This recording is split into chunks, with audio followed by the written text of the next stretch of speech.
Hello नमस्ते। मैं देवीना एक बार फिर आप सबका स्वागत करती हूँ हमारे पॉडकास्ट ब्यूटीफुल सोल्स में। और आज मेरे साथ हैं बालिका मंडल की संस्थापक मुस्कान रघुवंशी।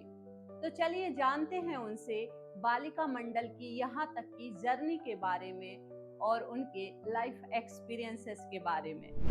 कैसी हो मुस्कान?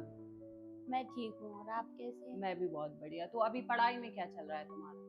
जी, मेरा पढ़ाई में अभी मेरी पढ़ाई कंप्लीट हो चुकी है, बीएड कंप्लीट हुआ है। मैंने स्कूलिंग अपनी संस्कार एकेडमी से पूरी की थी। इसके बाद मेरे शहर के निजी कॉलेज नेहरू डिग्री से मैंने अपनी बीए ग्रेजुएशन कंप्लीट की और मैंने पॉलिटिकल साइंस में मास्टर्स की। इसके बाद अभी वर्तमान में मेरा बीएड कंप्लीट हुआ। अच्छा मुस्कान, तुम बचपन से ही इतनी बुलंद और निडर थी या फिर अभी मतलब अपनी पर्सनालिटी में चेंज देखा है? जी, बुलंद और निडर तो बचपन से थी।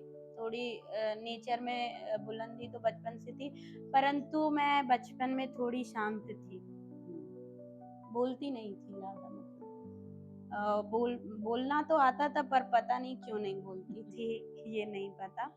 या मुझे ऐसा लगता था कि मेरी बोलने की आवश्यकता क्यों है। मतलब नेचर में उतार चढ़ाव रहा है बचपन से। लोगों को मेरे नेचर में बहुत चेंजेस दिखते हैं। मतलब बचपन में थोड़ा शाय थी, फिर 9th-10th में थोड़ा ऊधमी हो गई, फिर 12th में फिर शाय, फिर 12th में फिर शांत हो गई बिल्कुल। 12th में ऐसा शांत हो गई थी कि घर वाले डर गए थे कुछ हो ना जाए, बिल्कुल शांत। उसके बाद फिर 12th के बाद फिर कॉलेज में ऊधमी हो गई अचानक। तो अभी क्या लगता है तुम्हें? अभी बैलेंस हो गया। अच्छा। जहाँ जैसे नेचर की आवश्यकता है वो हो वैसा गया। हो गया। मुस्कान, ये सोच कहाँ से आई कि बालिका मंडल जैसा कुछ ग्रुप बनाना है और इसके पीछे मतलब जो नई लड़कियां हैं उनके लिए क्या संदेश है? सोच तो समाज को देखकर ही आती है। कहीं ना कहीं जब हम समाज में उतरते हैं, देखते हैं कि संगठन की कमी है कहीं ना कहीं, और बालिकाओं का तो कोई संगठन होता ही नहीं, किसी ने सुना ही नहीं होगा जिसमें कोई बालिकाएं हो।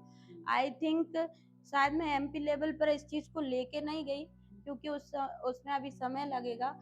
परंतु अगर एक एनालाइज किया जाए तो ये एक ऐसा संगठन है जो पूरे एमपी में पहला संगठन होगा जिसमें केवल बालिकाएं। उसको समाज में इसलिए लाना आवश्यक था और बनाना आवश्यक था कि लड़कियां भी समाज में उतरें, क्योंकि लड़कियां समाज में आजकल ध्यान नहीं दे रही हैं कि हमारे आगे पीछे समाज में क्या चल रहा है। है। जब तक समाज में नहीं उतरेंगी, समाज में नहीं इन्वॉल्व होंगी, तो एक सीमित जगह पे सीमित होकर रह जाएंगी। कुछ आइडिया नहीं आएगा कि हाँ, जो नॉर्मल रिचुअल अभी तक चलते आ रहे हैं कि पढ़ाई, पढ़ाई के बाद शादी, शादी के बाद बच्चे, बच्चे के बाद फिर सब। हाँ, जैसे आपका रूटीन रहा है, मतलब शादी करना है, जॉब, पढ़ाई लिखाई, जॉब, जॉब के बाद शादी, शादी के बाद सेटल। लेकिन आपने क्या अपने मोहल्ले के लिए कुछ किया, अपने समाज के लिए कुछ किया? तो ये आइडिया कब आएंगे? जब आप समाज में उतरोगे कि समाज को एक्चुअल में क्या आवश्यकता है। अगर आप नहीं उतरोगे, आपको आइडिया नहीं आएंगे और आपकी लाइफ एक सीमित लाइफ हो जाएगी। आज तो आपको अच्छा लगेगा, लेकिन आप जैसे ही एज्ड होगे तो आपको महसूस होगा कि हमने बहुत कुछ पीछे छोड़ दिया। जब समय निकल जाता है तो हम सोचते हैं कि हम ऐसा भी कर सकते थे। तो संगठन बनाने का मतलब यही है कि लाइफ को कैसे जीना है और क्या हम नया कर सकते हैं, कैसे हम आगे बढ़ सकते हैं, उसके लिए हमको बाहर आना पड़ेगा। अगर हम घर में रहेंगे तो शायद ही है हम समझ पाए। मुस्कान, बालिका मंडल का मोटिव क्या है तुम्हारे लिए और मतलब नई जनरेशन की लड़कियों के लिए? देखिए, बालिका मंडल का मोटिव ये है कि लड़कियां समाज में उतरें, सशक्त बने और उनको जो करना है, ना कि फैमिली डिसाइड कर लेती है हमारी बेटी डॉक्टर बनेगी तो उसको डॉक्टर का डी भी पता नहीं है, फिर भी पढ़े जा रही है, नीट क्लियर नहीं हो रहा, डिप्रेशन में जा रही है। और फिर आगे हम अपने 5 साल उस चीज में बर्बाद कर देते हैं जहां हम जाना भी नहीं चाहते। तो वही एक सुसाइड का जरिया बन जाता है। आजकल जो बच्चे सुसाइड कर रहे हैं, उनकी गलती केवल उनकी गलती नहीं है, समाज की गलती है कि उसने उन पर थोप दिया है कि तुमको यही बनना है। किसी के ऊपर भगवान टैग लगाकर नहीं भेजता। अगर भगवान को कहना होता कि मुझे इस बंदे को ये बनाना है, वो कितनी पावरफुल शक्ति है, पर वो भी बच्चे पैदा करके कभी ये टैग नहीं लगाती कि तुम्हारी सीमाएं यहीं तक सीमित है। क्यों? क्योंकि वो जानते हैं कि मैं असीमित हूँ, तो मेरी जो बच्चे हैं वो उनमें भी असीमित शक्तियां हैं। वो क्यों एक ही जगह सीमित होकर रह। तो बस इसी मोटिव यही था कि गर्ल्स जब समाज में उतरे, वो चारों तरफ एरिया को देखें, एनालाइज करें, लोगों से मिलें और सोशल लाइफ में उतरकर सोशल वर्क करके लोगों को देखकर अपना एक एम क्रिएट करें कि हमको ये करना है। आज की सबसे बड़ी दिक्कत क्या है? हम ये खोज नहीं कर पाते कि हमको एक्चुअली करना क्या है। हम सिर्फ लोगों की सुनते हैं, पर जब हम 17 चीजें रखी हुई हैं और हम बारी बारी से एक एक चीज को चेक कर रहे हैं। हम डांस क्लास भी गए, हम म्यूजिक क्लास भी गए, हम सोशल वर्क करने भी गए, उसमें से फिर हमको सबसे अच्छा क्या लगा, तो जो भी अच्छा लगा उसको बस पकड़ के और उसमें अपना मन खुश हुआ वो करो। उसको करना जब करेंगे तो हम कहीं ना कहीं आगे बढ़ेंगे। ये निश्चित है, अगर जो काम आपको अच्छा लगता है वो करोगे तो आगे बढ़ोगे। अब दूसरा, इसको बनाने का मोटिव क्या था, मतलब संगठन से ही क्यों ये पॉसिबल है, तो वो इसलिए क्योंकि कुछ गर्ल्स को घर से परमिशन नहीं मिलती, उनके पेरेंट्स का ट्रस्ट उन पर इतना नहीं होता। तो क्यों ना, अगर हम 5 लोग हैं, हम अगर सक्षम है, उसके घर पे जाके बात करें कि आपकी बेटी बहुत कुछ कर सकती है, उसको ऐसी जगह भेजो, या उनको विश्वास दिला सकें समाज में कार्य कर कर। देखो, अकेला व्यक्ति सेवा भी करेगा तो लोग उसको एनालाइज नहीं करेंगे, पर ग्रुप कहीं पे कुछ बांट रहा है उसको लोग एनालाइज करेंगे। सही। फिर पेरेंट्स तैयार होते हैं कि नहीं वो अच्छा काम कर रहे हैं शहर में, ठीक है तुम कर सकती हो जो तुमको करना। मुस्कान घर, समाज, लोगों को कैसे मैनेज किया, या सब कुछ नॉर्मल था, या इसके लिए फिर तुम्हें लड़ाई लड़नी पड़ी? नॉर्मल तो मेरा मानना ये है कि किसी की भी लाइफ नहीं होती संसार में। अगर कोई भी, इवन हम बड़े से बड़े सेलिब्रिटीज को भी देखते हैं ना, उस जगह पे तो हमको लगता होगा बहुत नॉर्मल लाइफ रही है, लोगों की बहुत जल्दी पहुंच गए। लेकिन सच बताऊं तो जो जितना ऊपर है उसके मार्ग में उतनी रुकावटें हैं। रुकावट कभी भी व्यक्ति को रोकती नहीं है, रुकावट हमेशा व्यक्ति को आगे बढ़ाती है। ये मैंने अपनी लाइफ से सीखा, क्योंकि मैं नहीं मानती, मुझे देखकर आज लोग ये कह सकते हैं कि इसको फैमिली से इतनी फाउंडेशन थी, आप खुद भी ट्रस्ट नहीं करोगे। मैंने ना 12th तक कोचिंग अपने घर में ही की, क्योंकि अब एक अच्छे समाज से अपन लोग बिलोंग करते हैं, जहाँ लोगों की सोच क्या रहती है, बस हमारी बेटी अच्छे से शिक्षा ग्रहण कर ले, इसके बाद वो अपना जीवन देखे, इससे ज्यादा हमको और कुछ नहीं चाहिए, कोई एक्सपेक्टेशन नहीं होती। तो उस फैमिली में जहाँ बेटी से आपको कोई एक्सपेक्टेशन नहीं है, हाँ प्यार सबकी फैमिली करती है, बट सपने नहीं देखे कि हमारी बेटी कुछ भी कर, हाँ तुम IAS बनो, डॉक्टर बनो, ये सब लोग देखते हैं, लेकिन ये कोई नहीं देखता कि उसको क्या करना है, वो हम करने दे रहे हैं या नहीं।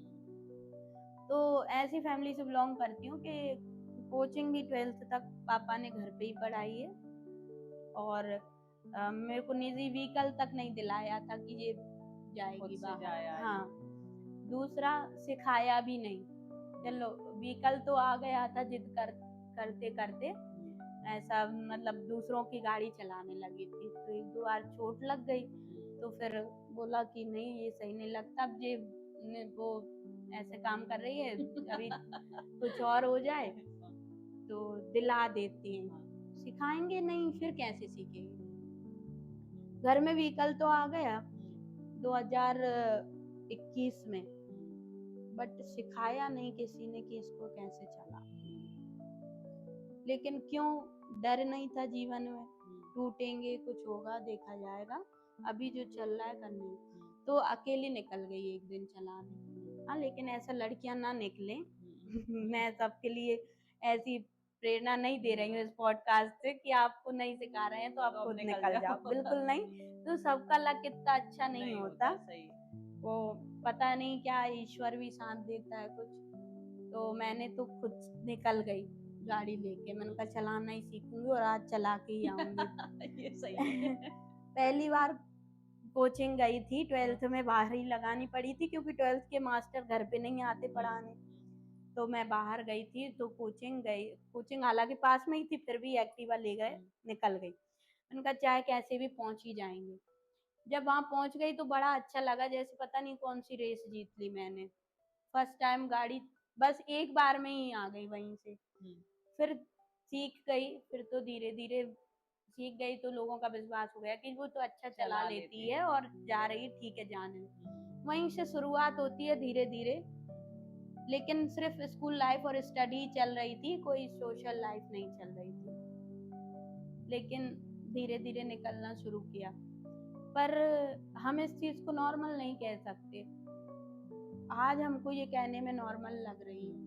संघर्ष तो था, मतलब संघर्ष ये था कि अभी तक चल रहा है, अभी भी अपन उनको इतना, आज मैं पॉडकास्ट के माध्यम से शायद ये बता दूं कि क्या करना है क्या नहीं, बट अभी भी कोऑर्डिनेशन में इतना नहीं समझा पाती मैं कि मुझे आगे जो करना है उसके लिए मुझे मतलब थोड़ा सपोर्ट चाहिए। सपोर्ट है पर कुछ बोलते नहीं हैं, लेकिन रुकावटें तो डालते हैं, समाज डालती है, सबका रहता है। मैं तो कहती हूँ इवन गर्ल्स के लिए तो घर वालों का भी रहता है। घर वाले प्यार करते हैं, फैमिली प्यार करती है, लेकिन आपने शायद सुना होगा, मैं स्पिरिचुअल कहानियों पे ज्यादा फोकस करती हूँ अपना। तो एक कहानी है जिसमें एक गाय अपने बछड़े को चाट रही थी, और जो श्री कृष्ण है, पांडव श्री कृष्ण से पूछते हैं कि माधव कलयुग कैसा आएगा।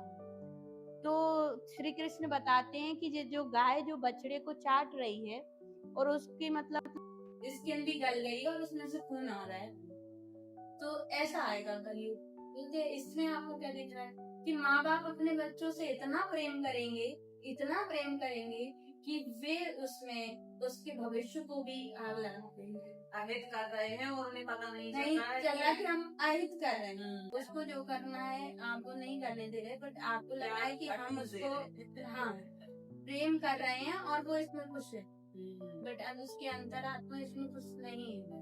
अगर वो जिस लेवल पे आज पहुंच सकता है उस लेवल पे शायद वो कल खुद के दम से जाए, तो वो आपको याद नहीं करते।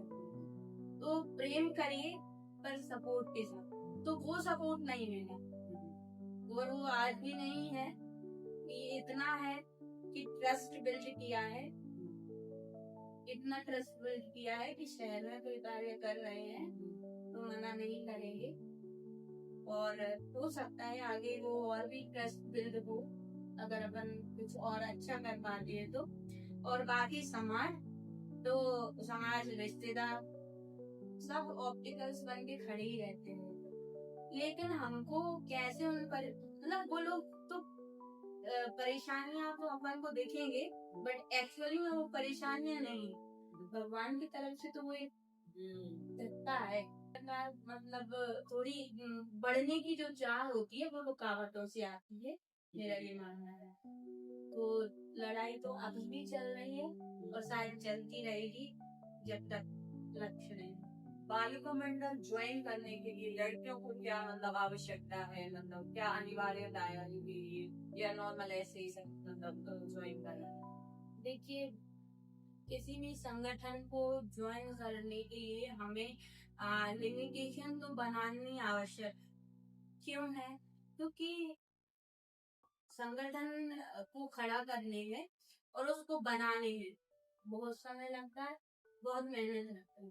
परंतु कोई भी व्यक्ति आपके संगठन में ऐसा आ गया जिसने समाज में कोई ऐसा कार्य कर दिया जिसकी वजह से आपका पूरा संगठन का नाम उजागर होता है, फिर आप कैसे मतलब कर पाओगे? जो मेहनत आपने की उसको कोई और गिरा के चला जाए तो आपके लिए ही मुसीबत होगी।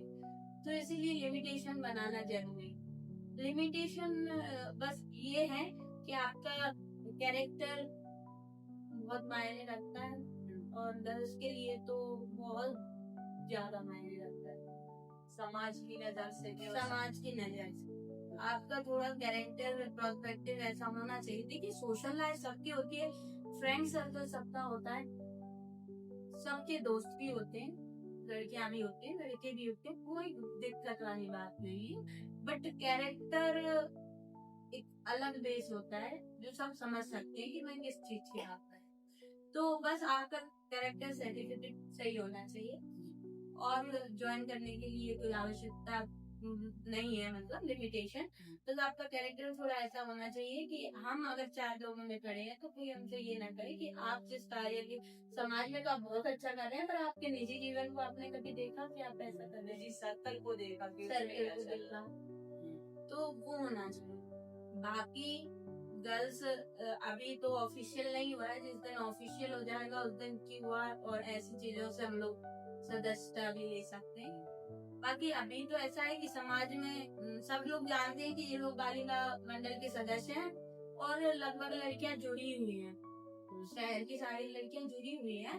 बाकी जो नहीं भी जुड़ा हुआ तो वो कांटेक्ट कर सकता है, सभी के पास नंबर्स हैं। और बालिका मंडल की बातें बहुत हो गई मुस्कान, अब मैं आपसे आपके निजी जीवन के बारे में बात करना चाहूँ कि मैंने आपको रील्स में देखा है, और तो मैंने उसमें सिंगिंग करते हुए भी आपको देखा है, तलवारबाजी करते हुए भी देखा हुआ है, और ये एंकरिंग करते हुए भी देखा हुआ है। तो मतलब इतनी सारी चीजें कैसे और मतलब कब बिल्ड हुई? माना जाए तो मतलब ये सारी चीजें शायद बचपन से ही, मतलब मुझे सारे कामों में इन्वॉल्व होने की आदत है। लोगों के मुंह से मैंने बहुत सुना था कि एक काम पे फोकस करना चाहिए, वरना बाकी के 5 काम भी बिगड़ जाते हैं। बट मैंने ये फिर भी नहीं सोचा, क्योंकि मैं क्या सोचती हूँ, मैंने मतलब शायद तो मतलब मैं रामायण भी पढ़ती थी छोटे में, गीता भी पढ़ी मैंने। तो मैंने एक चीज देखी कि भगवान के हाथ में शस्त्र होते हैं। तो जब आप गीता देखेंगे उठाकर, या माँ दुर्गा का चित्र देखेंगे, या सभी चित्र देखेंगे, तो उसमें कोई एक शस्त्र आपको नहीं मिलेगा। यानी कि हमारे लिए भगवान तलवार लेते, या जिस यही लेते हैं। जब आप उनका विशाल रूप देखेंगे तो उसमें शंख गदा छत्र पद्ममणि सब कुछ मिलेगा। तो क्यों है वो? इसीलिए दिखाने के लिए है कि हम एक ही चीज के लिए सीमित नहीं है, और हम किसका अंश है? उन्हीं का अंश है। तो हम क्यों सीमित रहे? लाइफ कुछ जी रहे हैं, कुछ काट रहे हैं। जीने वालों में अंतर है, उनको अपनी लाइफ से प्रेम तब होगा जब आपको आपकी खूबियां पता चलेगी कि मैं आज ये भी कर सकता हूँ, ये भी कर सकता हूँ। अभी जैसे आपने कुछ लोगों को नोटिस किया होगा, आप जब उनसे हॉबी पूछो कि आपकी क्या हो, हमें तो कोई हॉबी नहीं है, सब नाम तो पता नहीं है। जब हमको पता चलता है ना कि हमारी ये चीजें अच्छी हैं, तो हमको खुद से प्रेम होता है। और जब इंसान खुद से प्रेम करता है ना, उसको ना तो किसी के प्रेम की आवश्यकता रहती है, और ना ही किसी के सपोर्ट की। वो खुद ही अपने रास्ते बनाता है, और शायद भगवान भी उसका सपोर्ट। खुद से प्रेम आवश्यक है। मैं मानती हूँ कि आप पहले खुद हैं, क्योंकि अगर उससे प्रेम जरूरी ना होता तो भगवान दुनिया के साथ पैदा करते, अकेले पैदा ना करते, और अकेले जाने भी नहीं देते। अगर कोई तुमसे ज्यादा प्रेम कर सकता तो वो तुम्हारे साथ जाता, पर नहीं जाता, क्योंकि हम खुद ही जाते। तो हम खुद में सबसे बड़े। तो बचपन से मेरी आदत थी 17 चीजों में जाना। लोगों का ऐसा कहना 17 चीजों में जाएगी। जब स्कूल में कोई मतलब फंक्शन आता था तो मुझे सिंगिंग भी करनी है, मुझे डांसिंग भी करनी है, मुझे ड्रामा एक्टिंग भी करनी है, और फिर स्पीच भी देनी है। मतलब सर बोलते थे 3 में से ज्यादा में आप पार्ट नहीं ले सकते। 1-2 बार मैंने सब में ले लिया, सब में मेडल मिल गए। तो लोग मतलब कहने लगे कुछ लिमिटेशन रखा करो, जिस बच्चे में काबिलियत होती है वो तो हर किसी में घुसता, कंपटीशन क्रिएट करता। तो लिमिटेशन रखी कि 3 से ज्यादा या 2 से ज्यादा नहीं सुनते। बाकी जब लिमिटेशन नहीं रहती थी, और इवन अभी भी कोई शहर में कार्यक्रम होता है या कहीं भी लिमिटेशन नहीं होती, मैं सब चीज में ऑलराउंडर कहती हैं कुछ आंटियां मुझे, ऑलराउंडर है। तो वो चीज वहीं से क्रिएट होती है। भले हम किसी एक कला में कभी ध्यान देंगे तो आगे पहुंचेंगे, लेकिन सभी चीजों में इन्वॉल्वेंस में जो व्यक्ति अर्जित करता है वो बहुत कम लोग रहता है। मुस्कान, हमारे पॉडकास्ट सोल्स के जरिए आप हमारी ऑडियंस को क्या संदेश देना चाहेंगे? संदेश देना चाहूंगी कि आप एक असीमित प्रतिभाओं के भंडार हैं। जो भी गर्ल्स जनरेशन है, इवन बॉयज, सभी लोगों के लिए ये संदेश है कि आप लाइफ में जो कुछ करना चाहते हैं, जो कुछ अचीव करना चाहते हैं, तो बस बढ़िए, आगे निकलिए। क्योंकि जब आप छोटी छोटी चीजों में, मान लीजिए आपको रास्ता नहीं मिल रहा है, तो खरगोश और कछुए की कहानी सभी ने सुनी है। कछुआ धीरे धीरे चला था लेकिन आगे बढ़ा। रुकिए मत।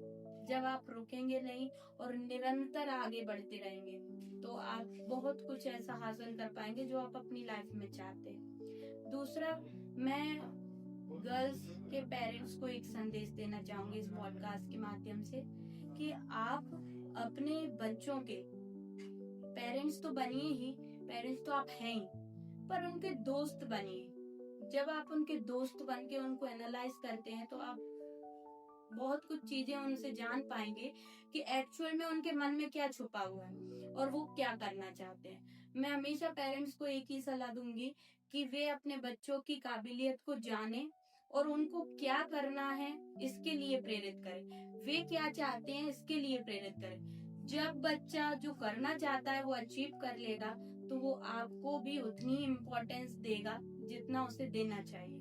उसके सपनों के पंख को ना तोड़ें, वो आपके भविष्य को भी अच्छा रखेगा। बस मैं यही संदेश देना चाहूंगी युवाओं को भी कि अपने लक्ष्य को पहचानो और अपनी खूबियों को पहचानो और खुद से प्यार करो। और खासकर मैं लड़कियों को भी यही कहना चाहूंगी कि अपने लक्ष्य के प्रति बढ़ो। मतलब कभी ये सोच के मत रखो कि जब मौका मिलेगा तभी बढ़ना है। आपके पास आज मौका नहीं है पर आप खुद हो, खुद में आप सक्षम हो। लड़कियों का क्या है कि असीम शक्तियों के भंडार हो। जैसे जामवंत जी ने जब हनुमान जी को शक्तियों के बारे में बताया था तब उनको पता चला था कि एक्चुअल में मैं 7 समुंदर पार जा सकता हूँ। लेकिन उसी प्रकार लड़कियां हैं। आपको समाज सशक्त नहीं कर सकता, आप स्वयं ही स्वयं में शक्तिशाली हैं। आपको बस शक्तियों को जानना जरूरी है। जिस दिन हमको पता चलती है कि हमारे अंदर इतनी असीम शक्तियां हैं, उस दिन पूरी दुनिया सब कुछ हमारा साथ देता है। जिस दिन हम जान जाएंगे उस दिन आगे बढ़ जाएंगे। जैसे हनुमान जी सीता जी की खोज करके ले आए थे, वैसे ही आप अपनी शक्तियों को जान के अपने लक्ष्य की खोज कर सकते हैं।